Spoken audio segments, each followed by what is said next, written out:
بسم اللہ الرحمن الرحیم۔ السلام علیکم۔ پیش خدمت ہے عمران سیریز کا ایک بالکل نیا اور اچھوتا ناول سلیمان کا اغوا۔ نام سے یہ کچھ مزاحیہ محسوس ہوتا ہے، لیکن جب آپ یہ ناول سنیں گے تو آپ کو پتہ چلے گا کہ اس میں صرف ایکشن ہی ایکشن اور سسپینس ہی سسپینس ہے، کیونکہ یہ ناول مشتمل ہے پاک ایشیا کے علی عمران اور بلغاریہ کے میجر پرمود کے ایکشن اور کمالات پر۔ اس کے ساتھ ہی اس میں سیکرٹ سروس کے تمام ممبرز نے بھی جان جوکھوں میں ڈال کر مشن کو مکمل کیا ہے۔ مجھے پوری امید ہے کہ ناول آپ کو بہت پسند آئے گا۔ آئیے ناول شروع کرتے ہیں۔ صاحب ذرا دیکھیے گا صبح صبح کون آ مرا ہے۔ کال بیل کی آواز سنتے ہی سلیمان نے کچن سے ہانک لگاتے ہوئے کہا، تم خود کیوں نہیں دیکھتے؟ ڈرائنگ روم میں ناشتے کے انتظار میں بیٹھے عمران نے اخبار سے نظریں ہٹائے بغیر جواب دیا، میں صبح کے وقت صرف ناشتہ دیکھنا پسند کرتا ہوں۔ سلیمان نے سینڈوچ ٹرے میں رکھتے ہوئے کہا اور اسی لمحے گھنٹی دوبارہ بج اٹھی۔ صاحب دیکھ لیجئے نا، میں فارغ نہیں ہوں۔ سلیمان نے عمران کو پھر آواز دیتے ہوئے کہا، میں بھی فارغ نہیں ہوں، میں اخبار پڑھ رہا ہوں۔ عمران نے ناگوار سے لہجے میں کہا، لا حول ولا قوت، صبح صبح اخبار پڑھنا بھی کوئی شرافت ہے؟ اللہ اللہ کیا کریں صاحب، اللہ اللہ، سلیمان نے کہا اور کال بیل تیسری بار بجی اور پھر بجتی ہی چلی گئی۔ صاحب وہ کمبخت گھنٹی خراب کر رہا ہے اور آپ کے کان پر جوں تک نہیں رینگ رہی، آپ جاتے ہیں یا میں جاؤں؟ سلیمان نے غصے سے دروازے کی طرف دیکھا اور چیختے ہوئے کہا، مگر عمران نے اس بار کوئی جواب نہیں دیا۔ گھنٹی مسلسل بج رہی تھی۔ سلیمان تیزی سے باہر کی طرف لپکا۔ بیرونی دروازے پر پہنچ کر اس نے جھٹکے سے دروازہ کھولا تو باہر ایک سفید فام اجنبی کھڑا تھا۔ دروازہ کھلنے پر اس نے کال بیل سے انگلی ہٹا لی تھی۔ آپ کو ذرا بھی سلیقہ نہیں ہے کہ ناشتے کے وقت میں گھنٹی کیسے بجائی جاتی ہے؟ سلیمان نے اجنبی کو دیکھتے ہوئے کہا، کیا عمران صاحب ہیں؟ اجنبی نے کہا، میں عمران صاحب کی نہیں، گھنٹی بجانے کی بات کر رہا ہوں۔ سلیمان نے اس کی بات کاٹتے ہوئے کہا، میں عمران صاحب سے ملاقات کرنے آیا ہوں۔ اجنبی نے مسکراتے ہوئے کہا، وہ خالی پیٹ کسی سے ملنا پسند نہیں کرتے، 1 گھنٹے کے بعد تشریف لائیں۔ سلیمان نے کہا، بھائی میں کافی دور سے آیا ہوں۔ اجنبی نے کہا، اس کا مطلب ہے کہ آپ ناشتہ بھی کریں گے؟ کیا آپ کو صبح صبح کوئی اور گھر نہیں ملا تھا ناشتے کے لیے؟ سلیمان نے چونکتے ہوئے کہا، بے فکر رہو، میں ناشتہ کر کے آیا ہوں۔ اجنبی نے منہ بناتے ہوئے کہا، پھر ٹھیک ہے، اب آپ صاحب سے 1 کے بجائے 4 ملاقاتیں کر سکتے ہیں۔ سلیمان نے اطمینان کا سانس لیتے ہوئے کہا، ابے گھامڑ، کون آیا ہے؟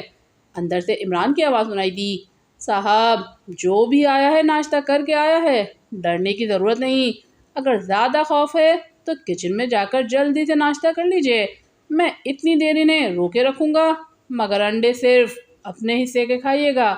سلیمان نے بلند آواز میں کہا، وہ ہے کون؟ نام تو پوچھو اس کا۔ عمران نے غصے سے کہا، تھوڑا ملکی اور زیادہ غیر ملکی ہے، ایکریمین نسل کا لگتا ہے۔ سلیمان نے اجنبی کی طرف دیکھتے ہوئے کہا، اوہ کاٹتا تو نہیں ہے نا؟ عمران نے پوچھا۔ اس مرتبہ اس کی آواز قریب سے سنائی دی تھی، مجھے نہیں، آپ کو کاٹنے آیا ہے، آپ کے مقدر میں 14 انجیکشن لکھے ہیں۔ سلیمان نے کہا، کیونکہ وہ سمجھ گیا تھا کہ کتے کے کاٹنے پر 14 انجیکشن لگائے جاتے ہیں۔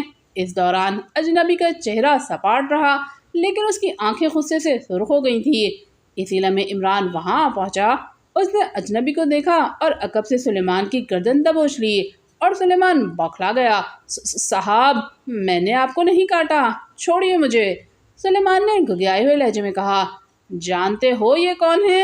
عمران نے اس کی گردن چھوڑتے ہوئے کہا، آپ کی نسل کا تو نہیں ہے۔ سلیمان نے غور سے اجنبی کو دیکھتے ہوئے کہا تو عمران نے اس کی گدی پر ہاتھ رسید کر دیا۔ مر گیا صاحب، سلیمان نے کراتے ہوئے کہا، ابے میرے آگے بولتا ہے؟ عمران نے لپک کر پھر اس کی گردن پکڑ لی، نہیں صاحب، میں تو ہمیشہ پیچھے رہ کر بولتا ہوں۔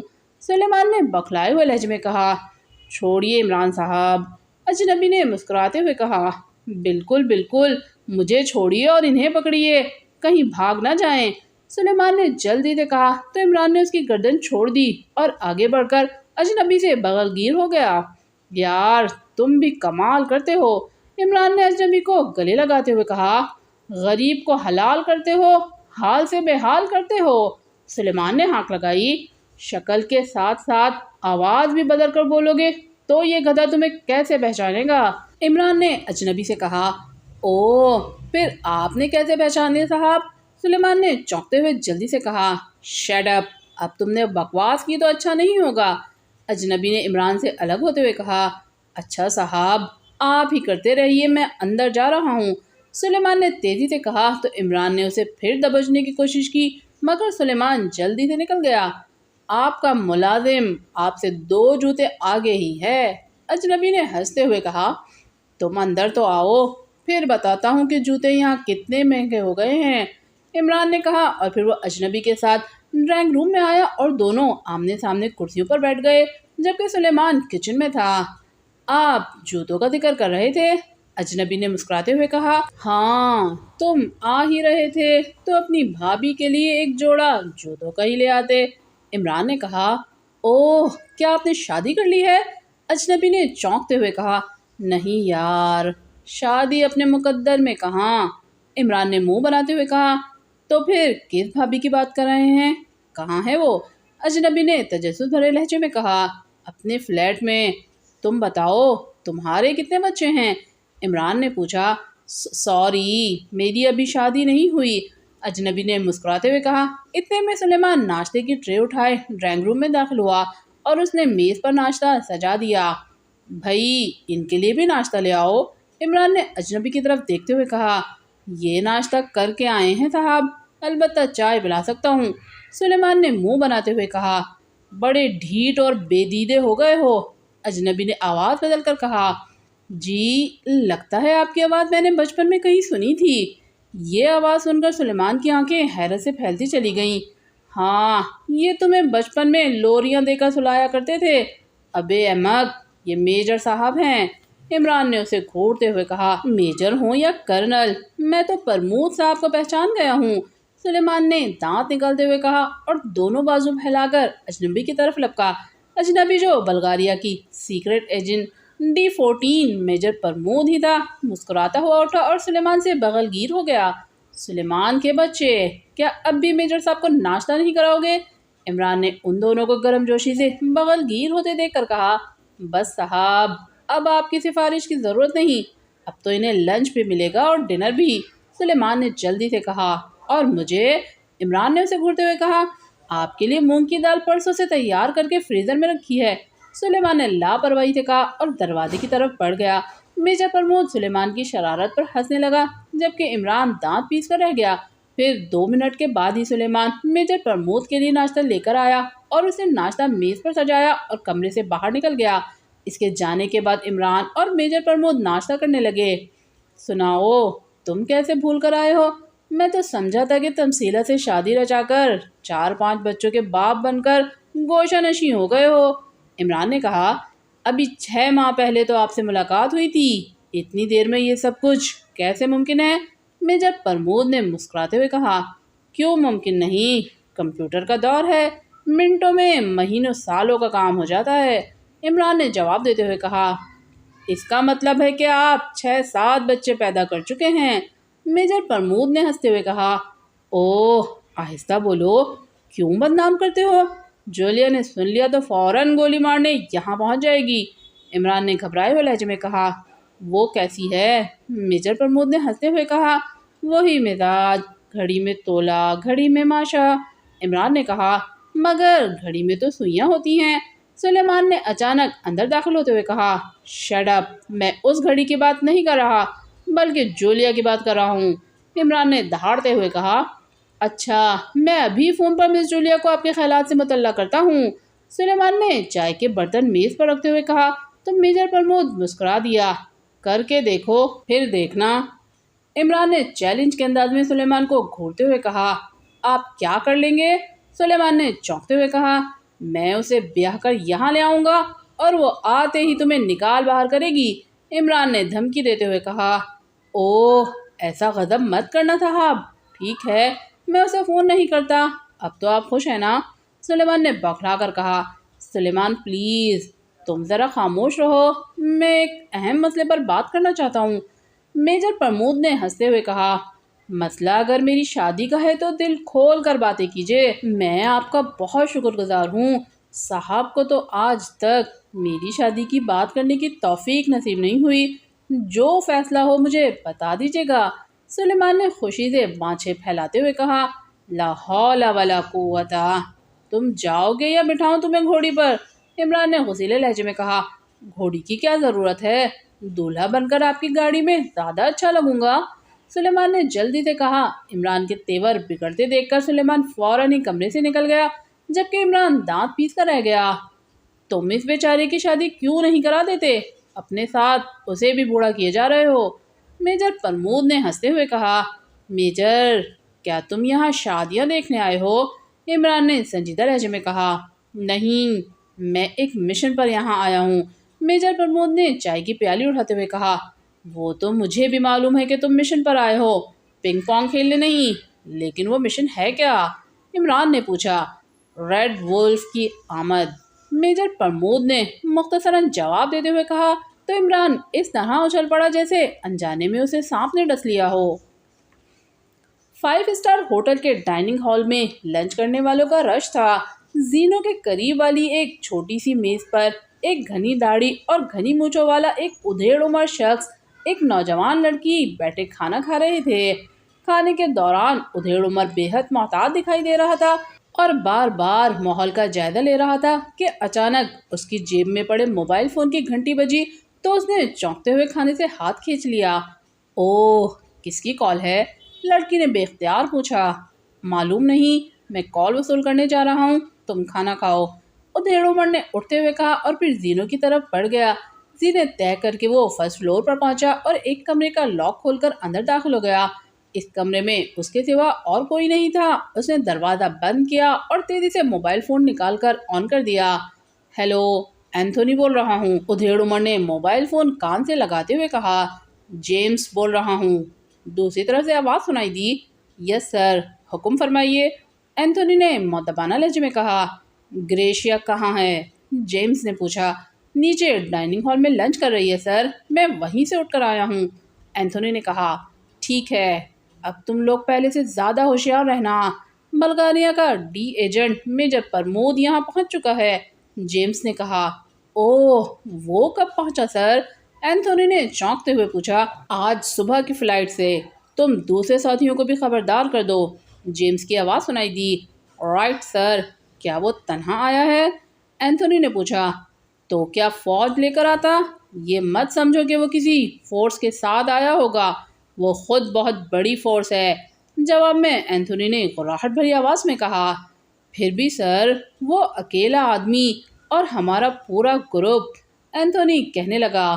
تم بھول رہے ہو اینتھونی، بلغاریہ اور پاکیشیا دو برادر مسلم ممالک اور پڑوسی بھی ہیں، اور یہاں کا عیار ترین شخص علی عمران اس کا گہرا دوست ہے جو پاکیشیا سیکرٹ سروس کے لیے کام کرتا ہے۔ چنانچہ میجر پرمود جب چاہے عمران اور اس کے ساتھیوں کی مدد حاصل کر سکتا ہے، جیمز نے اس کی بات کاٹتے ہوئے کہا۔ رائٹ سر، شاید اسی لیے وہ یہاں تنہا آیا ہے، اینتھونی نے اس بات میں سر ہلاتے ہوئے کہا۔ ہاں، اور یہ بات بھی ساتھیوں کو بتا دو کہ کوئی براہ راست چیف سے رابطہ قائم نہیں کرے گا، جب بھی ضرورت پیش آئے پہلے مجھے کال کی جائے، مجھ سے رابطہ قائم نہ ہو سکے اور مسئلہ ایمرجنسی ہو تو چیف کو کال کیا جائے، جیمز نے اسے سمجھاتے ہوئے کہا۔ رائٹ سر، اور کوئی حکم؟ کیا چیف یہاں پہنچ چکے ہیں؟ اینتھونی نے مؤدبانہ لہجے میں کہا۔ تمہیں اس سے کوئی سروکار نہیں ہونا چاہیے، چیف نے تم لوگوں کو میرے کنٹرول میں دیا ہے اور تم لوگوں کا رابطہ بھی صرف مجھ سے ہونا چاہیے، کیا سمجھے؟ جیمز نے سخت لہجے میں کہا۔ سمجھ گیا باس، میں نے تو یوں ہی پوچھ لیا تھا، اینتھونی نے گھبرائے ہوئے لہجے میں کہا۔ اور سنو، اس کے علاوہ اب آپس میں پہچان کے لیے کوڈ استعمال ہوگا، جیمز نے کہا، اور اس کے ساتھ ہی سلسلہ منقطع ہو گیا۔ اینتھونی نے بھی موبائل آف کیا اور جیب میں رکھتا ہوا دروازہ کھول کر باہر نکل آیا۔ وہ زینے سے اتر کر دوبارہ ڈائننگ ہال پہنچا تو بے اختیار چونک پڑا۔ اس کی میز خالی تھی اور گریشیا وہاں سے غائب تھی۔ جولیا فون کی گھنٹی سن کر اٹھی اور کونے میں رکھی میز کی طرف بڑھ گئی جس پر فون سیٹ رکھا تھا۔ گھنٹی مسلسل بج رہی تھی۔ Hello, Julia speaking. جولیا نے ریسیور اٹھا کر کان سے لگاتے ہوئے کہا۔ X2۔ دوسری طرف سے X2 کی مخصوص آواز سنائی دی۔ یس چیف، حکم فرمائیے چیف، جولیا نے مؤدبانہ لہجے میں کہا۔ 10 بج رہے ہیں، تمام ممبران کو کال کر کے میٹنگ ہال پہنچنے کی ہدایت کرو، ایک اہم بریفنگ دینی ہے، X2 نے اپنے مخصوص لہجے میں کہا۔ رائٹ سر، کیا کوئی نیا کیس شروع ہو گیا ہے سر؟ جولیا نے چونکتے ہوئے پوچھا۔ یہی سمجھ لو، 1 گھنٹے کے بعد تمام ممبران کو میٹنگ ہال میں موجود ہونا چاہیے، X2 نے کہا اور اس کے ساتھ ہی رابطہ منقطع ہو گیا۔ جولیا کو کافی حیرت ہو رہی تھی۔ گزشتہ کیس ختم ہوئے ابھی 1 ہفتہ ہی گزرا تھا، پھر بھی بیکاری کے سبب تمام ممبرز بوریت کا شکار تھے۔ چنانچہ جب جولیا نے باری باری انہیں کال کر کے میٹنگ ہال میں پہنچنے کی ہدایت کی تو نیا کیس شروع ہونے کی وجہ سے سب نے خوشی کا اظہار کیا۔ جولیا یہ جاننے کے لیے بے تاب تھی کہ معاملہ کیا ہے۔ اگرچہ 1 گھنٹے کے بعد X2 سے معزوم ہو جانا تھا، لیکن وہ اتنی دیر تک سسپینس میں نہیں رہ سکتی تھی۔ چنانچہ اس نے عمران کو فون کرنے کا فیصلہ کیا۔ عمران سیکرٹ سروس کا باقاعدہ ممبر نہیں تھا، اس لیے جولیا نے اسے X2 کی ہدایات سے مطلع نہیں کیا تھا، لیکن اسے یقین تھا کہ عمران نئے کیس کے بارے میں کافی کچھ جانتا ہوگا۔ اس نے عمران کے فلیٹ کے نمبر ملائے اور انتظار کرنے لگی۔ حسب توقع تیسری بیل کے بعد دوسری طرف سے ریسیور اٹھا لیا گیا۔ ہیلو، سلیمان ایرانی ABC PhD اسپیکنگ۔ سلیمان کی آواز سنائی دی۔ سلیمان، میں جولیا بول رہی ہوں، جولیا نے مسکراتے ہوئے کہا۔ جولیا ہے، واپس کر دیں، سلیمان نے فوراً کہا۔ بکو مت، جولیا بول رہی ہوں، عمران سے بات کراؤ، جولیا نے منہ بناتے ہوئے کہا۔ ان سے تو آپ کو اللہ ہی ملوا سکتا ہے، میری کیا مجال، دوسری طرف سے سلیمان نے کہا۔ کیا مطلب، کیا وہ موجود نہیں ہیں؟ جولیا نے چونکتے ہوئے کہا۔ موجود ہیں بھی تو مجھے کیا اور موجود نہیں بھی تو آپ کو کیا؟ بقول شاعر زندہ رہیں تو کیا، مر جائیں ہم تو کیا، سلیمان نے گنگناتے ہوئے کہا تو جولیا نے غصے سے ہونٹ بھینچ لیے۔ پھر اسے خیال آیا کہ سلیمان بکواس کرنے سے جلد باز نہیں آئے گا، اس لیے اسے کوئی چکر دینا چاہیے۔ سنو، مجھے تمہارے متعلق عمران سے بہت اہم بات کرنی ہے، جولیا نے اس بار معصوم سے لہجے میں کہا۔ اوہ، کیا میری شادی کی بات ہے؟ سلیمان نے تیزی سے پوچھا۔ ہاں، جولیا اس کے انداز پر حیران رہ گئی۔ حقیقتاً وہ اسے یہی لالچ دینا چاہتی تھی تاکہ وہ فوراً ریسیور عمران کے حوالے کر دے۔ شکریہ، اب آپ کو زحمت کرنے کی ضرورت نہیں مس جولیا، میری شادی کی بات ہو چکی ہے، دوسری طرف سے سلیمان نے معذرت خواہانہ لہجے میں کہا۔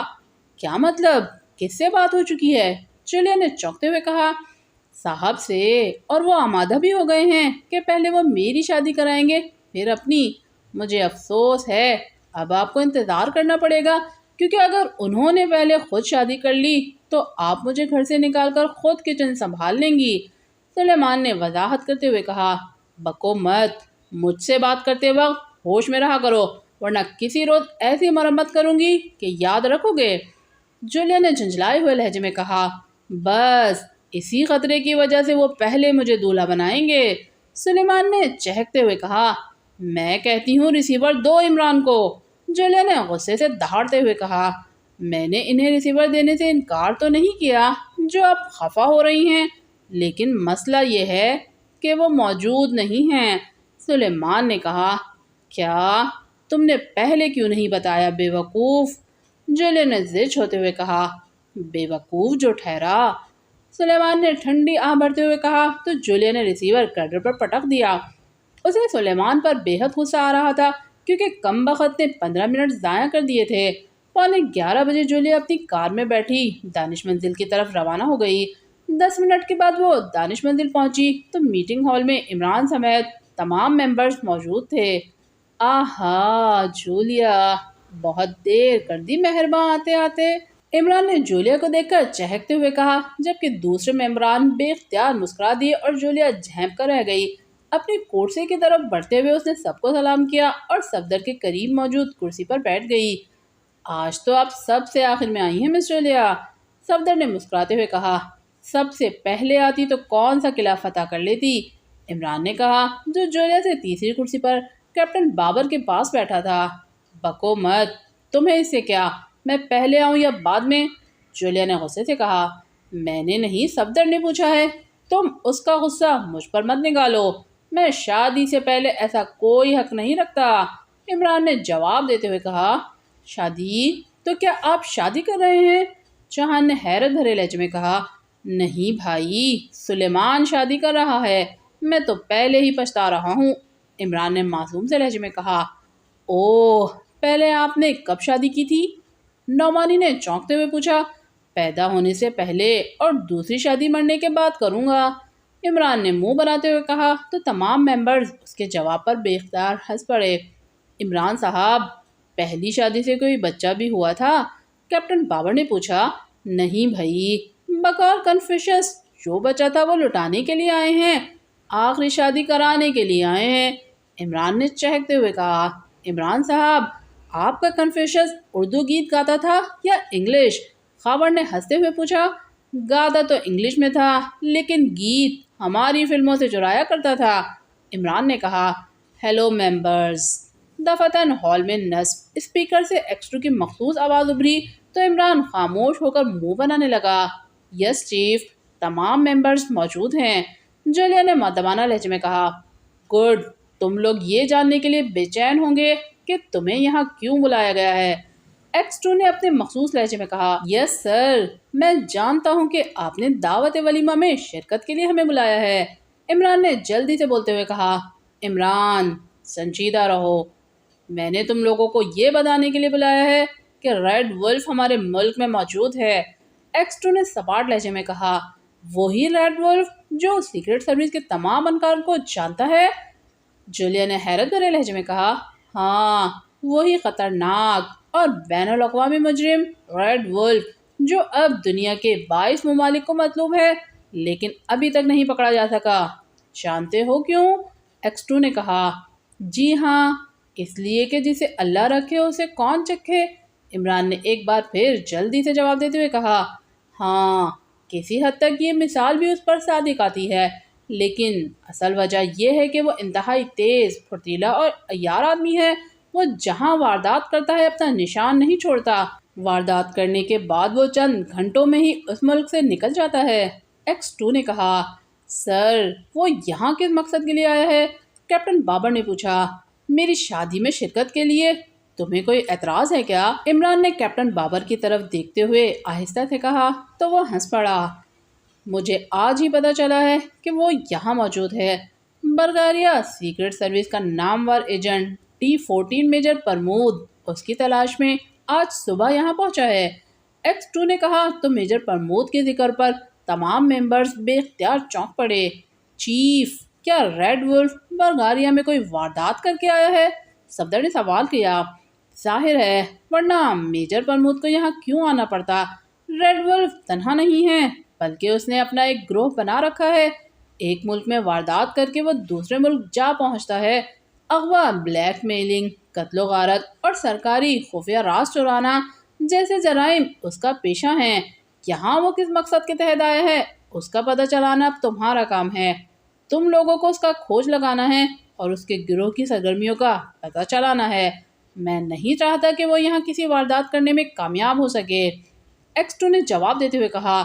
آپ بے فکر رہیں سر، میں اس کی ٹانگیں توڑ کر اسے آپ کے حوالے کر دوں گا، عمران نے جوشیلے لہجے میں جواب دیتے ہوئے کہا۔ ٹھیک ہے، لیکن پہلے اسے تلاش تو کر لو، ایکس 2 نے طنزیہ لہجے میں کہا۔ سر، میجر پرمود کہاں ہیں؟ صفدر نے پوچھا۔ عمران کو ہی معلوم ہوگا کیونکہ وہ اسی کا مہمان ہے، مجھ سے تو اس کی فون پر بات ہوئی تھی، بہرحال آپ سب لوگ ہوشیار رہیں اور اس کے ساتھیوں کو تلاش کریں تاکہ ان کے ذریعے ریڈ ولف تک پہنچا جا سکے، عمران کی ہدایات پر ضرور عمل کیا جائے، ایکس 2 نے کہا تو تمام ممبرز عمران کی طرف متوجہ ہو گئے اور ایکس 2 کی آواز آنا بند ہو گئی۔ میٹنگ ہال سے واپسی پر جولیا نے سوچا کہ لنچ کر لیا جائے، چنانچہ ایک 5 اسٹار ہوٹل کے قریب سے گزرتے ہوئے اس نے کار روک لی، گاڑی پارکنگ میں کھڑی کر کے وہ ہوٹل کے ڈائننگ ہال میں داخل ہوئی تو وہاں کافی رش تھا اور کوئی میز خالی نہیں تھی، البتہ زینوں کے قریب موجود میز پر ایک نوجوان لڑکی تنہا بیٹھی تھی، اس کی میز پر خالی برتن رکھے تھے، اس کا مطلب تھا کہ وہ کھانا کھا چکی ہے۔ چنانچہ جولیا اس کی میز کی طرف بڑھ گئی۔ کیا میں یہاں بیٹھ سکتی ہوں؟ جولیا نے قریب پہنچ کر لڑکی کو مخاطب کرتے ہوئے کہا، جو یورپین معلوم ہوتی تھی۔ بیٹھیے، لڑکی نے سر اٹھا کر کہا، لیکن جولیا کی شکل دیکھ کر وہ بے اختیار چونک پڑی، جبکہ جولیا شکریہ ادا کرتی ہوئی اس کے سامنے بیٹھ گئی۔ دراصل اور کوئی میز خالی نہیں تھی، اس لیے مجھے یہاں آنا پڑا، جولیا نے اس لڑکی کی طرف دیکھتے ہوئے کہا۔ نو پرابلم، میں اٹھنے ہی والی تھی، لڑکی نے مسکراتے ہوئے کہا۔ تھینک یو، مجھے صوفیہ کہتے ہیں، جولیا نے اپنا تعارف کراتے ہوئے کہا۔ میں ریٹا ہوں، لڑکی نے کہا اور پھر قریب سے گزرتے ہوئے ویٹر کو بلا کر بل لانے کا کہا۔ ویٹر نے جلدی سے برتن سمیٹے اور پھر بل لے آیا۔ اس دوران جولیا نے محسوس کر لیا تھا کہ لڑکی کے تاثرات سے عاری چہرہ میک اپ کا مرہون منت ہے، اور یہی بات تحقیق طلب تھی کہ میک اپ کے نیچے کون سی شکل ہے۔ جولیا نے یہ بھی محسوس کر لیا تھا کہ لڑکی اسے نظریں ملانے سے کترا رہی ہے۔ اوکے، ویٹر کے آنے پر اس نے جلدی سے بل ادا کرتے ہوئے جولیا کو دیکھ کر کہا، اور پھر اپنا پرس سنبھالتی ہوئی ہال کے بیرونی دروازے کی طرف بڑھ گئی۔ جو ہی وہ ہال سے باہر نکلی، جولیا نے میز چھوڑی اور تیزی سے چلتی ہوئی ہال سے باہر آ گئی۔ ریٹا فٹ پاتھ پہ کھڑی اپنی سرخ رنگ کی اسپورٹ کار میں بیٹھ رہی تھی۔ جولیا بھی اپنی کار کی طرف بڑھ گئی جو گیٹ سے چند قدم پیچھے کھڑی تھی۔ اتنے میں ریٹا کی کار وہاں سے روانہ ہو گئی۔ جولیا بھی اپنی کار میں بیٹھی اور اس کے پیچھے چل دی۔ وہ سوچ رہی تھی کہ ریٹا کون ہے اور اسے میک اپ کرنے کی ضرورت کیوں محسوس ہوئی۔ اس کے ذہن میں یہ جاننے کا تجسس بھی موجود تھا کہ اسے دیکھ کر ریٹا کیوں چونکی تھی اور نظریں ملانے سے کیوں کترا رہی تھی۔ ہر لحاظ سے اس کی شخصیت جولیا کو مشکوک لگ رہی تھی، اور جولیا نے اس کی اصلیت معلوم کرنے کا فیصلہ کر لیا تھا۔ ریٹا کی سرخ اسپورٹ کار 10 منٹ تک مختلف سڑکوں پر چکر لگانے کے بعد ڈیفنس کے علاقے میں داخل ہو گئی۔ چند لمحوں کے بعد وہ ایک شاپنگ سینٹر کے سامنے رکی اور جولیا نے 15-20 قدم پیچھے ہی کار روک لی۔ ریٹا کار سے اتر کر شاپنگ سینٹر میں داخل ہو گئی۔ جولیا نے سوچا کہ اس کے خریداری کر کے واپس آنے تک ایکسٹرو کو اطلاع دے دینی چاہیے، چنانچہ اس نے موبائل فون پر ایکسٹرو کے نمبر پریس کر دیے۔ یس، ایکس2۔ چند لمحوں کے بعد ایکسٹرو کی مخصوص آواز سنائی دی۔ جولیا بول رہی ہوں چیف، جولیا نے مؤدبانہ لہجے میں کہا اور پھر ریٹا کے بارے میں بتانے لگی۔ اگر تمہیں پورا یقین ہے کہ اس نے میک اپ کر رکھا ہے تو اس کا تعاقب کرتی رہو اور تعاقب کے اختتام پر رپورٹ کرنا۔ جولیا کے خاموش ہونے پر ایکسٹرو نے کہا، رائٹ سر، مجھے یقین ہے کہ وہ میک اپ میں ہے، کیونکہ شکل سے وہ ایکریمیا نظر آ رہی ہے، لیکن اس کی نیلی آنکھیں اسے فرینچ ظاہر کرتی ہیں۔ جولیا نے کہا، اوکے، میں تنویر کو بھیج رہا ہوں، اگر وہ تمہیں ڈاج دینے کی کوشش کرے تو وہ یقیناً کرمنل ہوگی۔ اس صورت میں تنویر اسے سنبھال لے گا، تمہیں اسے گائیڈ کرنا، اس کا ٹھکانہ معلوم کرنا بہت ضروری ہے، ایکسٹرا نے اسے سمجھاتے ہوئے کہا، اور اس کے ساتھ ہی سلسلہ منقطع ہو گیا۔ جولیا نے بھی موبائل فون آف کر کے گود میں رکھ لیا اور ریٹا کا انتظار کرنے لگی۔ 2 منٹ کے بعد ریٹا باہر آئی اور محتاط نگاہوں سے ادھر ادھر کا جائزہ لینے لگی، اور پھر وہ کنکھیوں سے جولیا کی طرف دیکھتی ہوئی اپنی کار کی طرف بڑھ گئی۔ جولیا اسے دیکھتی رہی، پھر جو ہی وہ اپنی اسپورٹ کار میں بیٹھ کر روانہ ہوئی، جولیا بھی انجن اسٹارٹ کر کے اس کے پیچھے چل دی۔ اسی لمحے اس کے موبائل فون کی گھنٹی بجی تو وہ سمجھ گئی کہ تنویر کی کال ہوگی۔ ہیلو، جولیا اسپیکنگ، جولیا نے موبائل اٹھا کر آن کرتے ہوئے کہا۔ تنویر بول رہا ہوں مس جولیا، تم کہاں ہو؟ دوسری طرف سے حسب توقع تنویر کی آواز سنائی دی۔ ڈیفنس میں آرچر روڈ پر، تم کہاں ہو؟ جولیا نے پوچھا۔ صدر سے گزر رہا ہوں، مجھے گائیڈ کرتی رہنا، تنویر نے جواب دیتے ہوئے کہا۔ ٹھیک ہے، اس کی کار خیابان شمشیر کی طرف جا رہی ہے، جولیا نے سرخ کار کی طرف دیکھتے ہوئے کہا اور پھر موبائل آف کر دیا۔ وہ جانتی تھی کہ تنویر کو وہاں پہنچنے میں چند منٹ لگ جائیں گے۔ ریٹا کی کار خیابان شمشیر میں داخل ہوئی اور 2 منٹ کے بعد ایک سائڈ گڑی میں مڑ گئی۔ چونکہ یہاں ٹریفک برائے نام تھا، اس لیے جولیا محتاط ہو گئی۔ وہ گلی میں مڑی تو ریٹا کی کار اسے تقریباً 50 قدم کے فاصلے پر تھی، اور وہ اس گلی کے اختتام پر بائیں جانب مڑ گئی۔ جولیا نے اندازہ لگایا تھا ریٹا اسے ڈاج دینے کی کوشش میں ہے۔ اس نے تنویر سے رابطہ قائم کر کے تازہ رپورٹ بتائی اور موبائل آف کر دیا۔ گلی کے اختتام پر پہنچ کر اس نے جو ہی بائیں جانب کی گلی میں کار موڑی، اسے فوراً ہی پوری قوت سے بریک لگانا پڑی، ورنہ اس کی کار راستے میں کھڑی نیلے رنگ کی کار سے جا ٹکراتی۔ بہرحال رکتے رکتے بھی اس کا کار کا بمپر آگے کھڑی کار کے اگبی بمپر سے ٹکرا گیا۔ معمولی سا ٹکراؤ تھا، اس لیے دونوں گاڑیوں کے بمپر محفوظ رہے، مگر کار رکتے ہی نیلی کار کے دائیں بائیں کھڑے دو افراد تیزی سے جولیا کی طرف لپکے اور جولیا کے سنبھلنے سے پہلے ہی اس کے قریب آ گئے۔ وہ دونوں شکلوں سے مقامی لگتے تھے، لیکن ان کے ہاتھوں میں سائلنسر لگے ریوالور تھے جن کا رخ جولیا کی طرف تھا۔ ایک آدمی نے آگے بڑھ کر ڈرائیونگ سیٹ کا دروازہ کھولا۔ باہر آؤ مس جولیا، اس آدمی نے تحکمانہ لہجے میں کہا۔ اس کے چہرے پر فرینچ کٹ داڑھی تھی۔ اس کے منہ سے اپنا نام سن کر جولیا بے اختیار اچھل پڑی۔ کوئی غلط حرکت مت کرنا ورنہ ماری جاؤ گی، دوسرے آدمی نے غراتے ہوئے کہا۔ جولیا کو یہ سمجھنے میں دیر نہ لگی کہ وہ دونوں ریٹا کے ساتھی ہیں اور اسے پہچانتے ہیں۔ یقیناً ریٹا بھی اسے پہچانتی تھی، مگر اب اس کی کار غائب تھی۔ تم کون ہو اور کیا چاہتے ہو؟ جولیا نے خود کو سنبھالتے ہوئے کہا۔ یہ بھی بتا دیں گے، تم باہر تو آؤ، پہلے آدمی نے طنزی انداز میں کہا تو جولیا نے موبائل فون گود سے اٹھا کر ڈیش بورڈ پر رکھا اور باہر نکل آئی، جبکہ اس آدمی نے ریوالور کی نال اس کے پہلو سے لگا دی۔ ہاتھ بلند کر کے ہماری کار میں بیٹھ جاؤ، مزاحمت کرنے کی کوشش کی تو ٹریگر دبا دوں گا اور تمہارے پہلو میں سوراخ ہو جائے گا، پہلے شخص نے تحکمانہ لہجے میں کہا۔ فورڈ، اسے فرنٹ سیٹ پر بٹھاؤ، پہلے شخص نے اپنے ساتھی سے مخاطب ہو کر کہا۔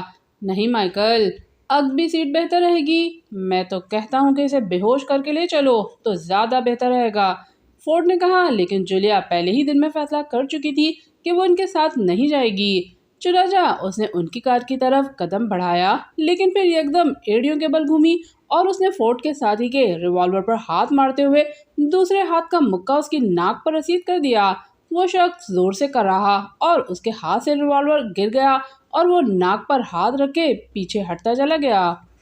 میجر پرمود ہوٹل دی فرانس کے ڈائننگ ہال میں لنچ کرنے کے بعد اٹھا اور بیل ادا کر کے لفٹ کی طرف بڑھ گیا۔ تیز رفتار لفٹ کے ذریعے وہ 3rd فلور پر پہنچا اور اپنے کمرے کے دروازے پر آ کر اس نے دروازہ کھولا، لیکن اندر قدم رکھتے ہی وہ بے اختیار اچھل پڑا۔ بائیں جانب بیڈ پر ایک ادھیڑ عمر شخص بیٹھا اس کی طرف غصے سے دیکھ رہا تھا۔ اس کی آنکھوں پر نظر کا چشمہ تھا، جبکہ ہاتھ میں ریوالور موجود تھا۔ تمہیں میرے کمرے میں داخل ہونے کی جرأت کیسے ہوئی؟ اس آدمی نے غصیلے لہجے میں کہا اور ریوالور کا رخ میجر پرمود کی طرف کر دیا۔ جی؟ میجر پرمود نے حیرت سے اس کی طرف دیکھتے ہوئے کہا اور پھر اس نے چہرہ گھما کر کمرے کا جائزہ لیا کیا شاید وہ غلطی سے اس آدمی کے کمرے میں آ گیا ہو، لیکن کمرہ اسی کا تھا۔ ادھر ادھر کیا دیکھتے ہو؟ کیا تم مجھے غافل سمجھ کر چوری کرنے آئے ہو یہاں؟ چشمے والے نے سخت لہجے میں کہا۔ نہیں جناب، ایسی کوئی بات نہیں، انسان سے غلطی ہو جاتی ہے، آپ بھی غلطی سے اپنے کمرے کے بجائے میرے کمرے میں آ گئے ہیں، میجر پرمود نے مسکراتے ہوئے کہا۔ کیا مطلب؟ ادھیڑ عمر نے اس کی بات کاٹتے ہوئے تیزی سے کہا اور بیڈ سے اتر کر کمرے کا جائزہ لینے لگا۔ میجر پرمود سمجھ گیا کہ وہ کوئی بھلکڑ آدمی ہے جو اس کے کمرے کو اپنا کمرہ سمجھ رہا تھا۔ اوہ، لگتا تو یہ میرا ہی ہے، ہر چیز ویسی ہی ہے، بس صرف ایک فرق ہے، ادھیڑ عمر نے کمرے کا جائزہ لیتے ہوئے کہا۔ کون سا فرق؟ میجر پرمود نے آگے بڑھتے ہوئے کہا۔ یہی کہ میری بیگم کے بجائے تم یہاں نظر آ رہے ہو، کیا تم بتا سکتے ہو کہ میرا کمرہ کہاں ہے؟ ادھیڑ عمر نے کہا۔ مجھے کیا معلوم، میں تو آپ کو بھی نہیں جانتا، پلیز آپ یہاں سے تشریف لے جائیے، میجر پرمود نے برا سا منہ بناتے ہوئے کہا۔ اوہ، ورنہ تم کیا کرو گے؟ ادھیڑ عمر نے غصیلے لہجے میں کہا۔ میں آپ کو دھکا دے کر باہر نکال دوں گا، میجر پرمود نے کہا۔ ہائے، اتنی بے مروتی، بقول کنفیوشس بڑے بے مروت ہو تم، یہ بلغاریاں والے، ان سے دل لگانے کی کوشش نہ کرنا، ادھیڑ عمر نے آواز بدل کر کہا۔ اوف، تو یہ آپ ہیں، میجر پرمود نے آواز پہچان کر پیشانی پر ہاتھ مارتے ہوئے کہا۔ کیوں، کیا میں نہیں ہو سکتا؟ عمران نے مسکراتے ہوئے ریوالور جیب میں رکھتے ہوئے کہا۔ لیکن اس اداکاری کی کیا ضرورت تھی؟ میجر پرمود نے کرسی پر بیٹھتے ہوئے کہا۔ ضرورت ایجاد کی نانی ہوتی ہے نا یار، عمران نے کہا۔ نانی نہیں، ماں ہوتی ہے، میجر پرمود نے ہنستے ہوئے کہا۔ نہیں، نانی کے بغیر ماں کیسے پیدا ہو سکتی ہے، ذرا بتاؤ مجھے، عمران نے اس کے سامنے کرسی پر بیٹھتے ہوئے معصوم سے لہجے میں کہا، میں آپ سے بحث میں نہیں جیت سکتا، ویسے آپ کب تشریف لائے ہیں؟ میجر پرمود نے زچ ہو کر پوچھا۔ جب تم نیچے ہال میں لنچ کر رہے تھے، عمران نے چشمہ اتار کر میز پر رکھتے ہوئے کہا۔ آپ کے لیے کھانا منگواؤں؟ میجر پرمود نے پوچھا۔ رہنے دو، چائے سے کام چل جائے گا۔ سلیمان نے تمہارے دوبارہ آنے کی آمد پر تمہارے لیے بہترین کھانا پکایا ہوگا، وہ کھاؤں گا۔ عمران نے چنگم منہ میں ڈالتے ہوئے کہا تو میجر پرمود نے ہنستے ہوئے فون کا ریسیور اٹھا لیا اور روم سروس کو چائے کا آرڈر دے کر ریسیور رکھ دیا۔ سنائیے، آپ کے ساتھیوں نے کام شروع کر دیا ہے؟ میجر پرمود نے پوچھا۔ ہاں، ایکس2 نے سب کو میٹنگ ہال میں طلب کر کے ریڈ ولف کے سلسلے میں خبردار کر دیا تھا۔ عمران نے اثبات میں سر ہلاتے ہوئے کہا۔ شکریہ، مجھے امید ہے کہ آپ کی مدد سے ریڈ ولف کا سراغ جلد مل جائے گا۔ میجر پرمود نے کہا۔ لا حول ولا قوت، شکریہ کیسا یار، وہ ایک مجرم ہے اور اسے پکڑنا بہت ضروری ہے۔ عمران نے منہ بناتے ہوئے کہا۔ انہی باتوں کے دوران ویٹر چائے لے آیا۔ اس کے جانے کے بعد میجر پرمود چائے بنانے لگا اور عمران کچھ سوچنے لگا۔ لیجئے، کیا سوچ رہے ہیں آپ؟ میجر پرمود نے چائے کی پیالی عمران کی طرف بڑھاتے ہوئے کہا۔ یہی کہ ریڈ ولف یہاں کس واردات کے لیے آیا ہے اور اس کا مشن کیا ہے؟ عمران نے کہا۔ کوئی نہ کوئی مشن ضرور ہوگا، وہ بلا مقصد یہاں نہیں آیا ہوگا، میجر پرمود نے جواب دیتے ہوئے کہا۔ اور میں اسے اس کے مقصد میں کامیاب نہیں ہونے دوں گا، اس لیے میں نے تمام ممبرانز کو متحرک کر دیا ہے۔ عمران نے سنجیدہ لہجے میں کہا۔ اس کا ایک خاص طریقہ کار یہ بھی ہے کہ وہ واردات سے پہلے قانون کے محافظوں کو مختلف چکروں میں الجھا دیتا ہے اور ان کی توجہ ہٹتے ہی اپنا اصل کام کر گزرتا ہے۔ میرے ملک میں بھی اس نے یہی کیا کہ نیوی کے ایک اعلیٰ افسر کو اغوا کر لیا، میرا محکمہ آفیسر کی تلاش میں رہا اور وہ اپنے اصل مشن میں کامیابی حاصل کر کے وہاں سے غائب ہو گیا۔ 2 دن کے بعد پتہ چلا کہ وہ پاکیشیا پہنچ چکا ہے، میجر پرمود نے کہا۔ لیکن میں اسے بھاگنے نہیں دوں گا، عمران نے چائے کی آخری گھونٹ لیتے ہوئے کہا اور اسی لمحے اس کی جیب میں موجود موبائل فون کی گھنٹی بج اٹھی۔ اس نے چونکتے ہوئے موبائل نکال کر آن کر دیا۔ Hello, Imran speaking. عمران نے فون کان سے لگاتے ہوئے کہا۔ بلیک زیرو بول رہا ہوں جناب، ایک اہم اطلاع ہے آپ کے لیے۔ دوسری طرف سے بلیک زیرو کی آواز سنائی دی اور پھر اس نے جو اطلاع دی اسے سن کر عمران بے اختیار چونک پڑا۔ تنویر ڈیفینس ایریا میں پہنچ کر خیابان شمشیر کی طرف مڑ گیا۔ ابھی وہ کچھ ہی دور گیا تھا کہ ایک گلی سے سرخ رنگ کی اسپورٹ کار برآمد ہوئی اور تنویر کی طرف آنے لگی۔ اسے دیکھ کر تنویر چونکا اور بے اختیار اس کا پاؤں بریک پر دبتا چلا گیا۔ ایکس2 نے اپنی ہدایات میں اسی کار کا حوالہ دیا تھا کہ جولیا اس کا تعاقب کر رہی ہے، چنانچہ 2 منٹ پہلے اس نے جولیا کو کال کر کے اسے اس کی پوزیشن معلوم کی تھی۔ سرخ کار قریب آئی تو اس میں ڈرائیونگ سیٹ پر بیٹھی سفید فام لڑکی کو دیکھ کر وہ سمجھ گیا کہ یہی ریٹا ہے، لیکن اس کے پیچھے جولیا کی گاڑی نہ دیکھ کر اسے حیرت ہوئی، شاید وہ ابھی گلی میں ہی تھی۔ پھر سرخ کار اسے کراس کرتی ہوئی گزر گئی اور جولیا کی کار گلی سے باہر نہ آئی تو اس نے فوراً اپنی کار موڑی اور سرخ کار کے پیچھے چل دیا۔ ساتھ ہی اس نے اپنی جیب سے موبائل فون نکالا اور اس پر جولیا کے نمبر ملانے لگا۔ سرخ کار کی رفتار زیادہ تھی، چوراہا آنے تک وہ اس کے قریب پہنچ گیا، لیکن جولیا سے رابطہ قائم نہ ہو رہا تھا۔ وہ بیک مرر میں عقب کا جائزہ بھی لے رہا تھا، لیکن جولیا کی کار ابھی تک اسے نظر نہیں آئی۔ شاید ریٹا اسے ڈاج دے کر آئی تھی۔ چوک سے ریٹا کی کار بائیں ہاتھ کی طرف مڑ گئی۔ تنویر نے بھی اس طرف کار موڑ دی اور ایک بار پھر جولیا کو کال کرنے کی کوشش کی، لیکن اس بار بھی اسے ناکامی ہوئی اور اس نے مایوس ہو کر موبائل فون آف کر دیا۔ سرخ اسپورٹ کار 5 منٹ بعد اختر کالونی میں داخل ہو گئی۔ اس وقت تنویر کو خیال آیا کہ ایکس2 کو جولیا کے بارے میں اطلاع دینی چاہیے، چنانچہ اس نے واش ٹرانسمیٹر آن کیا اور ایکس2 کو کال کرنے لگا۔ Hello chief, Tanveer calling, over. Tanveer نے بار بار کال دیتے ہوئے کہا۔ یس تنویر، ایکس2 اٹینڈنگ یو، اوور۔ چند لمحوں کے بعد ٹرانسمیٹر سے ایکس2 کی آواز سنائی دی۔ سر، میں ریٹا کا تعاقب کر رہا ہوں، اس وقت وہ اختر کالونی میں موجود ہے، اوور۔ تنویر نے رپورٹ دیتے ہوئے کہا۔ اور جولیا، اوور۔ ایکس2 نے پوچھا۔ وہ مجھے نہیں ملی، میں خیابان شمشیر والی سڑک پر پہنچا تو ریٹا کی کار ایک گلی سے نکل کر واپس آ رہی تھی۔ اس کے تعاقب میں جولیا کی گاڑی نہ پا کر میں اس کے پیچھے چل دیا۔ اور جولیا کو موبائل پر دوبارہ کال کرنے کی کوشش کی، لیکن اس کی طرف سے کوئی جواب نہ ملا۔ اس کے موبائل فون کی بیل بجتی رہی لیکن وہ کال ریسیو نہیں کر رہی تھی۔ اوور، تنویر نے تفصیل بتاتے ہوئے کہا، یقیناً کوئی گڑبڑ ہے۔ اوور، ایکسٹرو نے تشویش بھرے لہجے میں کہا، جی ہاں، میرا بھی یہی اندازہ ہے کہ ریٹا نے اسے تعاقب سے روکنے کے لیے کوئی ایسا حربہ اختیار کیا ہے کہ وہ کال ریسیو کرنے کی پوزیشن میں نہیں ہے۔ اوور، تنویر نے کہا، خیر میں معلوم کراتا ہوں، تم ریٹا کو کسی صورت بھی نگاہوں سے اوجھل نہ ہونے دینا، وہ اب ہمارے لیے بہت اہم ہے، کیا سمجھے؟ اوور، ایکس2 نے کہا، یس سر، آپ بے فکر رہیں۔ اوور، تنویر نے مؤدبانہ لہجے میں کہا، تعاقب کے بعد مجھے فوری رپورٹ دینا، اوور اینڈ آل، ایکس2 نے کہا، اور پھر ٹرانسمیٹر پر سلسلہ منقطع ہو گیا۔ تنویر نے بھی وائس ٹرانسمیٹر آف کر دیا۔ سرخ اسپورٹ کار چند منٹوں کے بعد فاران ہوٹل کے قریب پہنچی اور ہوٹل کے سامنے پارکنگ میں رک گئی۔ تنویر نے اپنی کار ہوٹل سے پچھلی بلڈنگ کے سامنے روکی اور انجن بند کر دیا۔ ریٹا کار سے اتر کر ہوٹل کے گیٹ کی طرف بڑھ گئی۔ تنویر بھی کار سے اترا اور جو ہی ریٹا ہوٹل میں داخل ہوئی وہ آگے بڑھنے لگا۔ وہ ہال میں داخل ہوا تو ریٹا ہال کے اختتام پر واقع زینوں کے پاس پہنچ چکی تھی، گویا وہ بالائی منزل پر جا رہی تھی۔ پھر جو ہی وہ زینے پر چڑھنے لگی، تنویر زینوں کی طرف بڑھنے لگا۔ اس دوران ریٹا نگاہوں سے اوجھل ہو چکی تھی۔ تنویر تیزی سے زینہ طے کر کے فرسٹ فلور پر پہنچا ہی تھا کہ بائیں ہاتھ کے آخری کمرے کا دروازہ بند ہوتا دکھائی دیا۔ اس وقت وہاں اور کوئی موجود نہیں تھا، اکثر کمرے تاریک نظر آ رہے تھے۔ وہ دبے پاؤں آخری کمرے کی طرف بڑھنے لگا۔ کمرے کے قریب پہنچ کر اس نے دوبارہ راہداری کا جائزہ لیا اور کسی کو نہ پا کر وہ کی ہول پر جھک گیا۔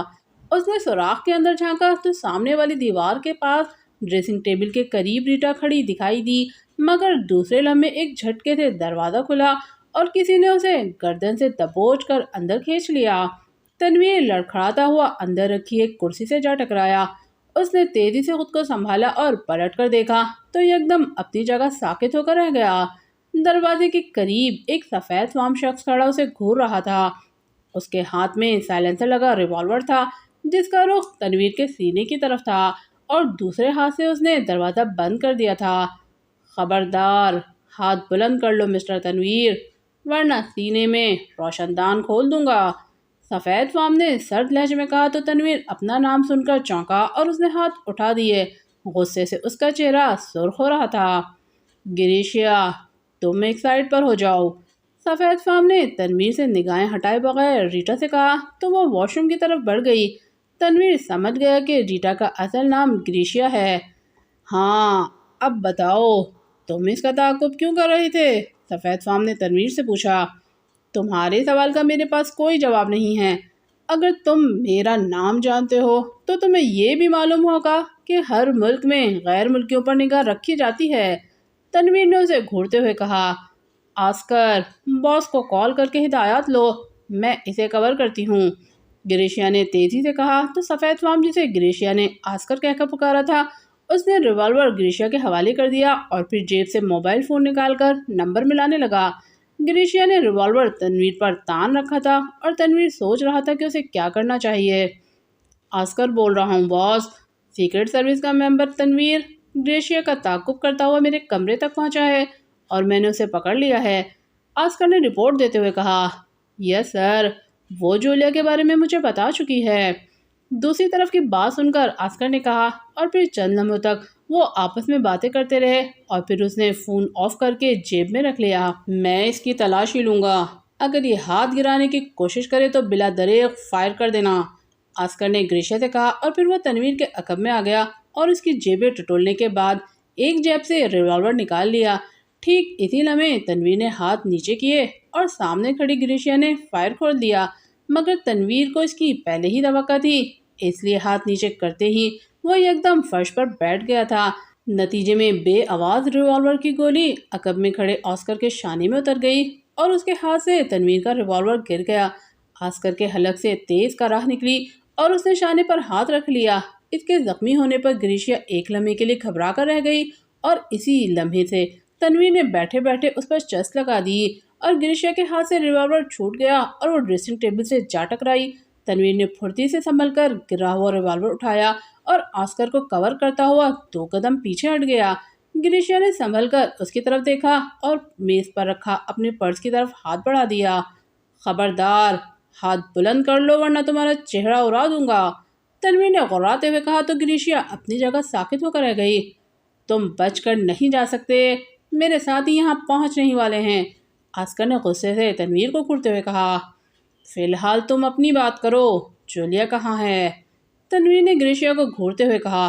مجھے کیا معلوم، میں کسی جولیا کو نہیں جانتی، گریشیا نے لاپرواہی سے شانے اچکاتے ہوئے کہا تو تنویر اس کے جواب پر تل ملا کر رہ گیا۔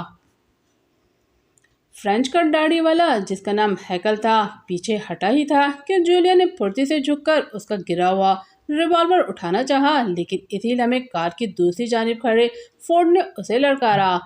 خبردار، سیدھی کھڑی رہو ورنہ میں کھوپڑی کھول دوں گا، فورڈ نے غراتے ہوئے کہا تو جولیا فوراً ضدی ہو گئی، مگر شاید داڑھی والے کو جولیا کا مکہ زیادہ تکلیف دے گیا تھا۔ اس نے سنبھل کر فوراً ہی جولیا کا ایک بازو پکڑ کر اسے اپنی جانب موڑا اور اس کے جبڑے پر مکہ رسید کر دیا۔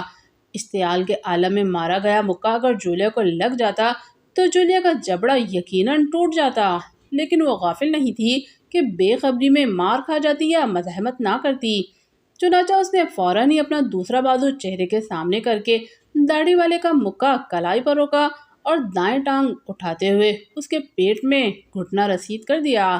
داڑھی والے کے حلق سے اوق کی آواز نکلی اور اس نے جولیا کا بازو چھوڑ کر پیچھے ہٹتے ہوئے دونوں ہاتھوں سے اپنے پیٹ کو دبا لیا، لیکن جولیا نے اسی پر بس نہیں کیا اور آگے بڑھ کر اس آدمی کے منہ پر ایک گھونسا رسید کر دیا۔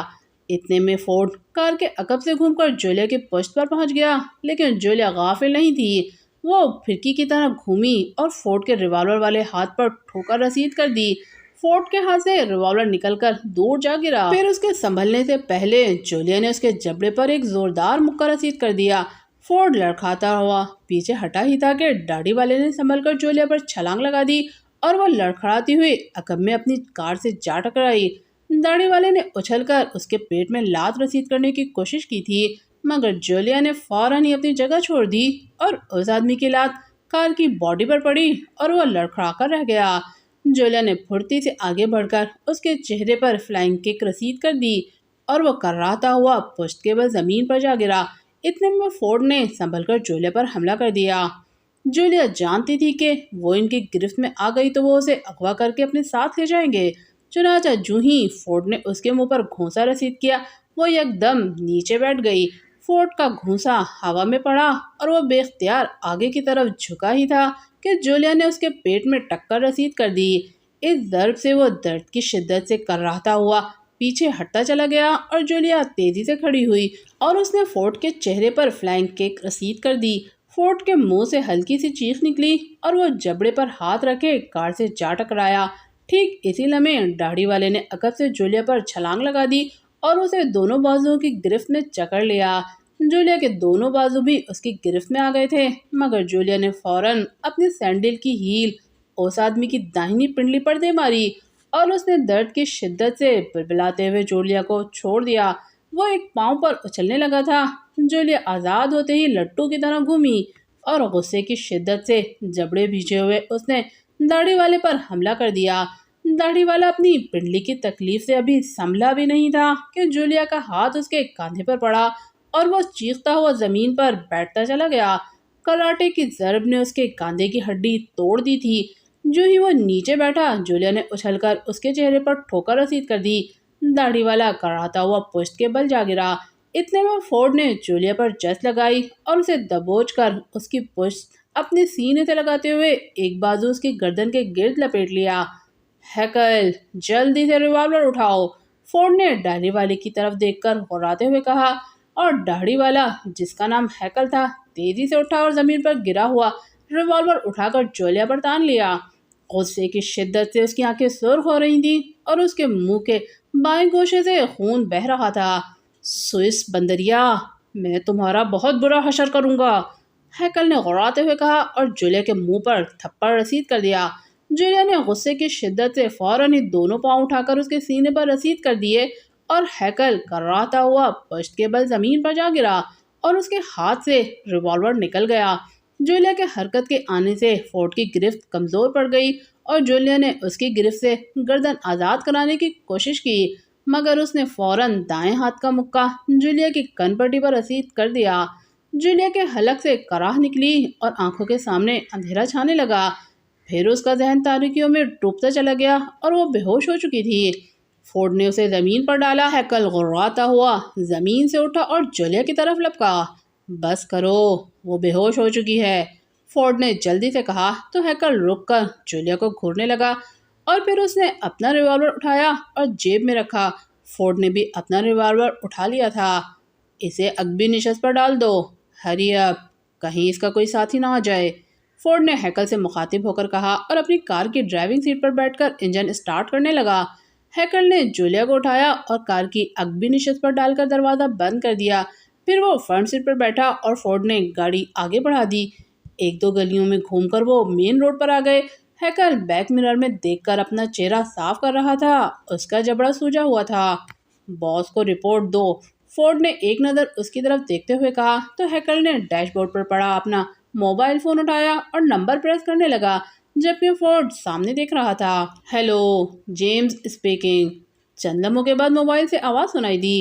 ہیکل بول رہا ہوں باس، ہیکل نے مؤدبانہ لہجے میں کہا۔ کیا ہوا ہیکل، کیا اسے پکڑ لیا ہے؟ جیمز نے پوچھا۔ یس باس، وہ بے ہوش ہے، ہیکل نے جواب دیتے ہوئے کہا۔ گڈ، مزاحمت تو نہیں کی اس نے؟ جیمز کی آواز سنائی دی۔ یس باس، کافی خطرناک لڑکی ہے، ہیکل نے اثبات میں سر ہلاتے ہوئے کہا اور پھر اس نے جولیا سے لڑائی کے بارے میں بتایا تو دوسری طرف سے جیمز کی ہنسی کی آواز سنائی دی۔ یہ تو تمہیں پہلے ہی سمجھ لینا چاہیے تھا کہ تم ایک سیکرٹ ایجنٹ کو اغوا کر رہے ہو، کوئی عام لڑکی کو نہیں، اور وہ مزاحمت ضرور کرے گی۔ شکر کرو تمہارا کاندھا ٹوٹا نہیں، ورنہ کراٹے کی ضرب سے تو ٹانگ کی ہڈی بھی دو ٹکڑے ہو جاتی ہے۔ فورڈ کی کیا پوزیشن ہے؟ جیمز نے کہا۔ باس، میرا بھی جبڑا ہل گیا ہے اور فورڈ کا بھی تقریباً یہی حال ہے۔ بلا شبہ وہ ایک خطرناک فائٹر لڑکی ہے، اگر فورڈ اسے بے ہوش نہ کرتا تو اب تک ہم میں سے ایک ضرور کم ہو چکا ہوتا، ہیکل نے ہونٹ بھیجتے ہوئے کہا۔ بزدلوں کی طرح باتیں مت کرو ہیکل، چیف کو پتہ چل گیا تو تم دونوں نے صرف ایک لڑکی سے بری طرح مار کھائی ہے تو وہ تم دونوں کا کورٹ مارشل کر دے گا، اور تم جانتے ہو چیف کی اصطلاح میں کورٹ مارشل کا مطلب کیا ہوتا ہے۔ دوسری طرف سے جیمز نے سخت لہجے میں کہا۔ یس باس، اب اس کا کیا کرنا ہے؟ ہیکل نے جھنجھلائے ہوئے لہجے میں کہا۔ اسے میرے پاس لے آؤ، لیکن اپنے تعاقب کا خیال رکھنا، جیمز نے کہا۔ رائٹ سر، فی الحال تو عقب صاف ہے، ہیکل نے بیک مرر سے پیچھے کا جائزہ لیتے ہوئے کہا۔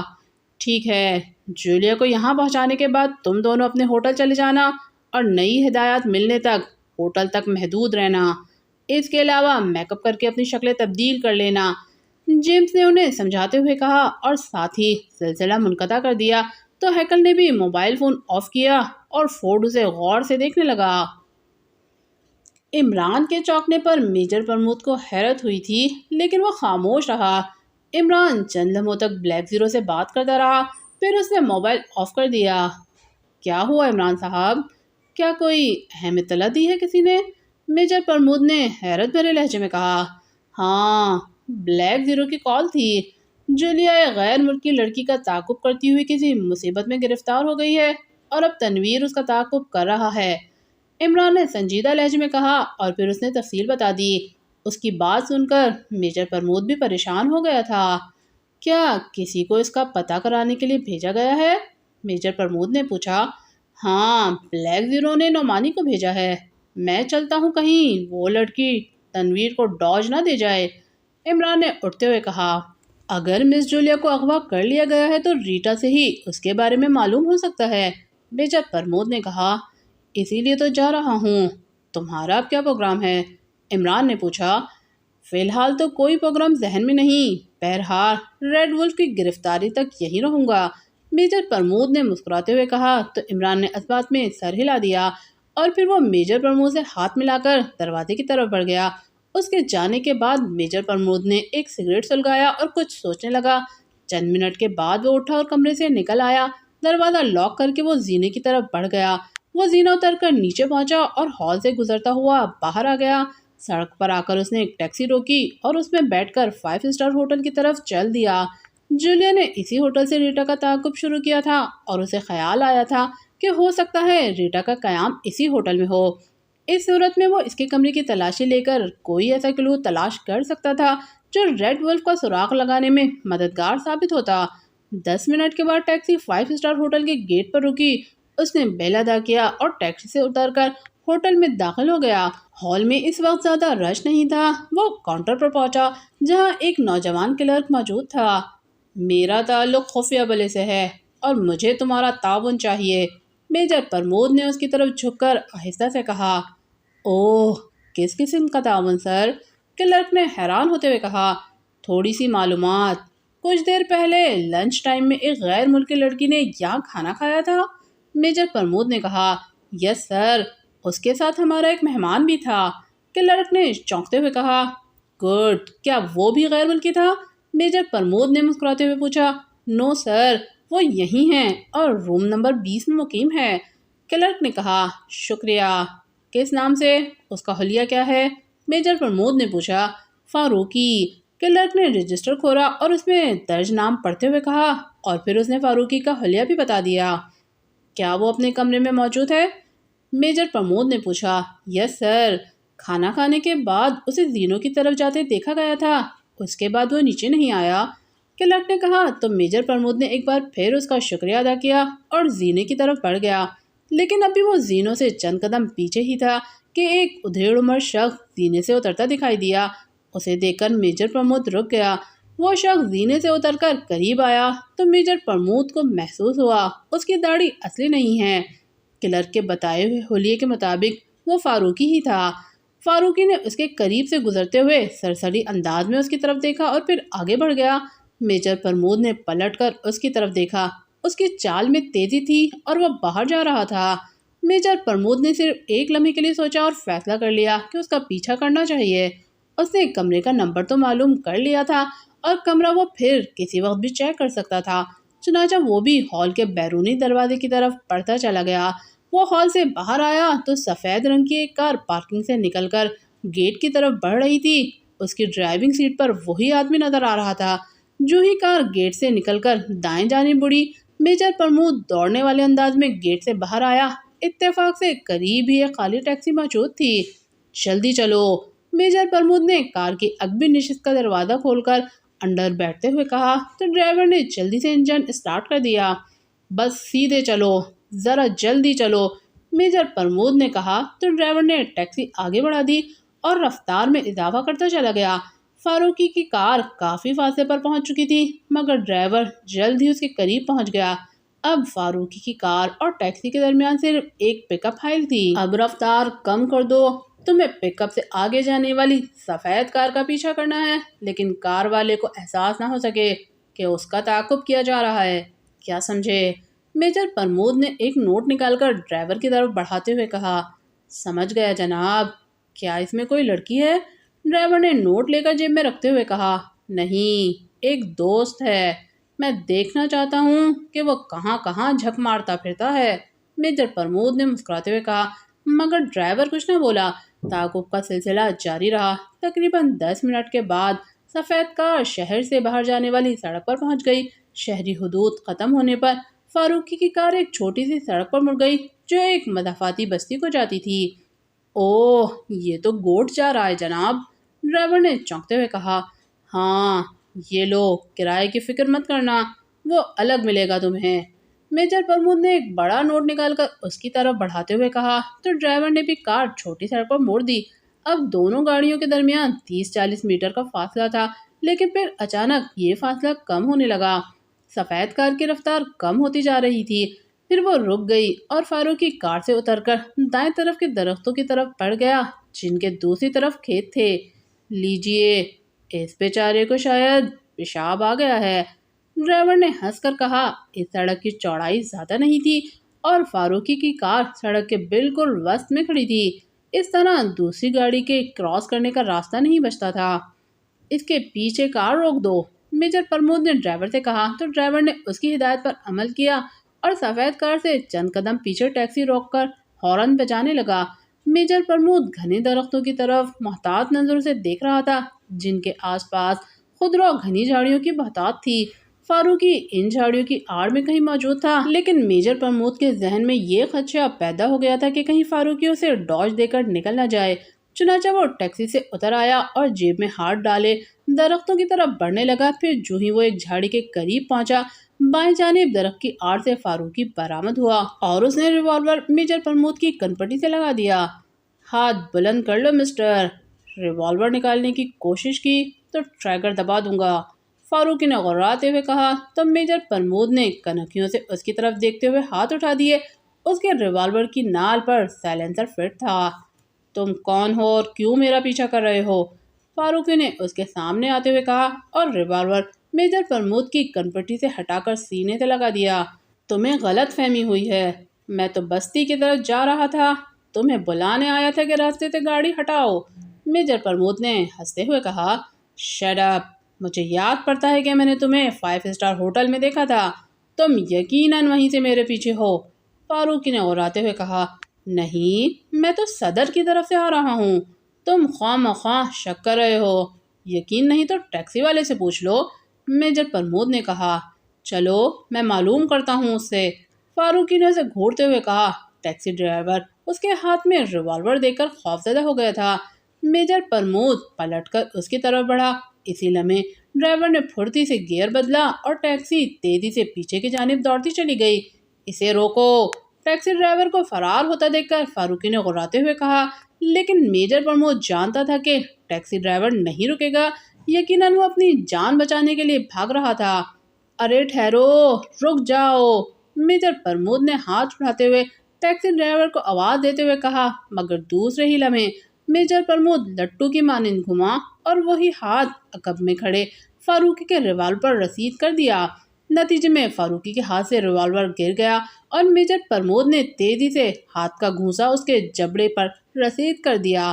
فاروقی کراتا ہوا عقب میں درخت کے تنے سے جا ٹکرایا، لیکن پھر وہ کسی گیند کی مانند اچھلا اور میجر پرمود سے آ ٹکرایا۔ نتیجے میں دونوں زمین پر آ گرے، مگر میجر پرمود یکدم کرمٹ لے کر اس کے نیچے سے نکل آیا اور فاروقی زمین پر لڑک گیا۔ ٹیکسی کافی دور موڑ کر سیدھی ہوئی اور شہر کی طرف بھاگتی چلی گئی۔ فاروقی تیزی سے اٹھا، لیکن میجر پرمود پہلے ہی اٹھ چکا تھا۔ اس نے تیزی سے فاروقی کے پیٹ پر گھونسا رسید کیا اور وہ کراتا ہوا پیچھے ہٹا ہی تھا کہ میجر پرمود نے اچھل کر اس کے سینے میں ٹھوکر رسید کر دی۔ فاروقی کے حلق سے چیخ نکلی اور وہ دوبارہ درخت سے جا ٹکرایا۔ میجر پرمود نے اسے سنبھلنے کا موقع دیے بغیر ہی آگے بڑھ کر اس کے پیٹ میں ٹھوکر رسید کر دی اور وہ کراتا ہوا منہ کے بل زمین پر گرتا چلا گیا۔ تنویر نے گریشیا اور آسکر کے بارے میں ایکسٹرا کو اطلاع دینے کے لیے ہاتھ جیب میں ڈال کر موبائل فون نکالا ہی تھا کہ فون کی گھنٹی بجنے لگی۔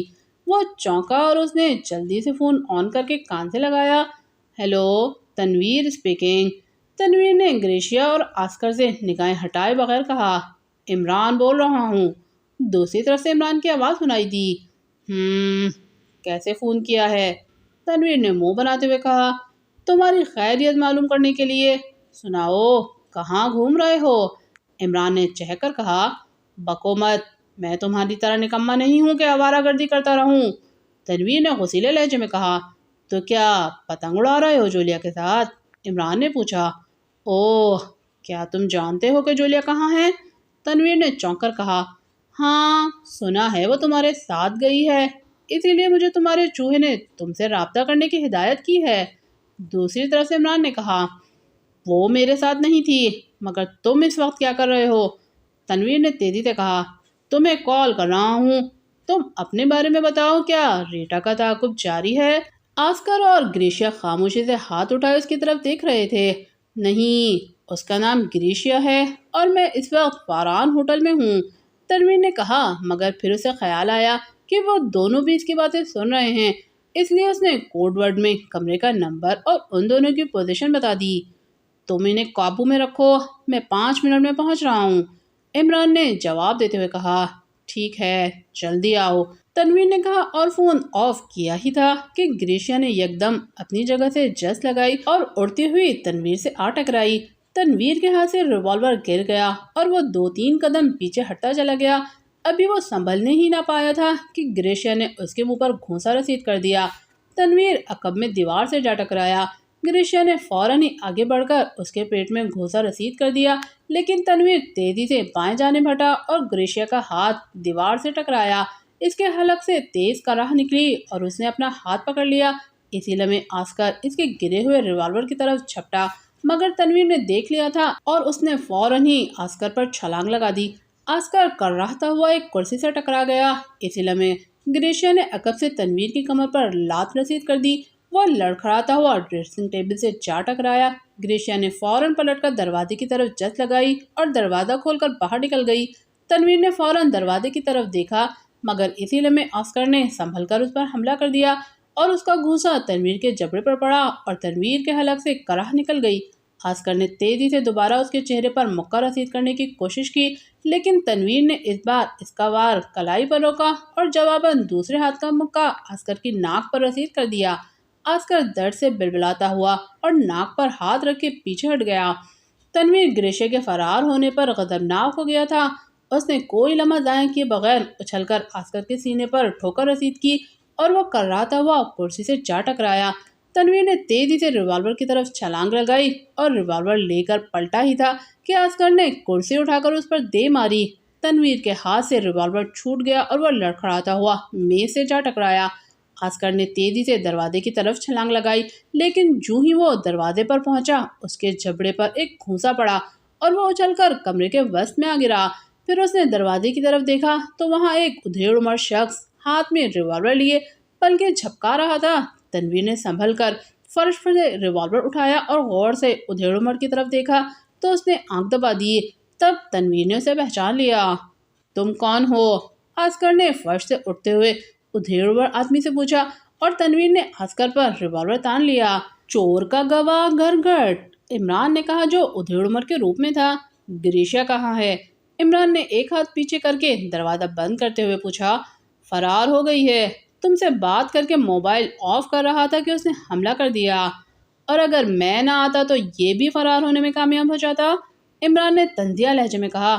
آسکر کے شانے کے زخم سے رسنے والے خون نے اس کی پوری آستین کو سرخ کر دیا تھا، لیکن اس کے باوجود اس کے چہرے پر تکلیف کے کوئی آثار موجود نہیں تھے۔ جولیا کہاں ہے؟ عمران نے پوچھا۔ مجھے کیا معلوم، آسکر نے نکہت آمیز لہجے میں کہا۔ پھر تو تم ہمارے لیے بیکار ہو، اس لیے تمہارا زندہ رہنے کا کوئی فائدہ نہیں، عمران نے مایوسی سے سر ہلاتے ہوئے کہا۔ کیا مطلب؟ آسکر نے ہکلاتے ہوئے کہا۔ میں 3 تک گنوں گا، اگر تم نے جولیا کے بارے میں نہیں بتایا تو 3 کے بعد فائر کر دوں گا، عمران نے اسے گھورتے ہوئے کہا اور پھر گنتی گننے لگا۔ رک جاؤ، اسے اغوا کر لیا گیا ہے، آسکر نے گھبرائے ہوئے لہجے میں کہا۔ اوہ، کس نے کیا ہے اغوا؟ عمران نے چونکتے ہوئے کہا۔ ہمارے ساتھیوں نے، مجھے صرف اتنا ہی معلوم ہے اور بس، آسکر نے کہا۔ اسے اغوا کر کے کہاں لے جایا گیا ہے؟ عمران نے بے چینی سے کہا۔ مجھے نہیں معلوم، مجھے باس نے صرف اتنا ہی بتایا تھا، آسکر نے کہا۔ اس کے قدم کانپ رہے تھے، خون زیادہ بہہ جانے کے سبب اس پر نکہت طاری ہو رہی تھی اور وہ کسی بھی لمحہ بے ہوش ہو سکتا تھا۔ تنویر، اس کے زخم پر اس کی ٹائی لپیٹ دو، عمران نے تنویر سے مخاطب ہو کر کہا تو تنویر نے اپنا ریوالور جیب میں ڈالا اور آسکر کی ٹائی اتار کر اس کے شانے کے زخم پر باندھ دی اور دوبارہ ریوالور نکال لیا۔ کیا تم ریڈ ولف کے ساتھی ہو؟ اچانک عمران نے سوال کرتے ہوئے کہا۔ دوستوں، یہ تھا عمران سیریز کے ناول سلیمان کا اغوا کا پہلا پارٹ۔ ناول آپ کو کیسا لگ رہا ہے؟ اپنی رائے کا اظہار کیجیے گا، مجھے اس کا انتظار رہتا ہے۔ اس کے ساتھ ہی دوستوں، آپ سب سے گزارش ہے کہ میرے چینل سحر وائس کو سبسکرائب کیجیے، لائک کیجیے، شیئر کیجیے اور میری حوصلہ افزائی کیجیے تاکہ میں آپ کے لیے اچھے سے اچھے ناولز لاتی رہوں۔ اپنا بہت خیال رکھیے گا اور مجھے اپنی دعاؤں میں یاد رکھیے گا۔ اللہ حافظ۔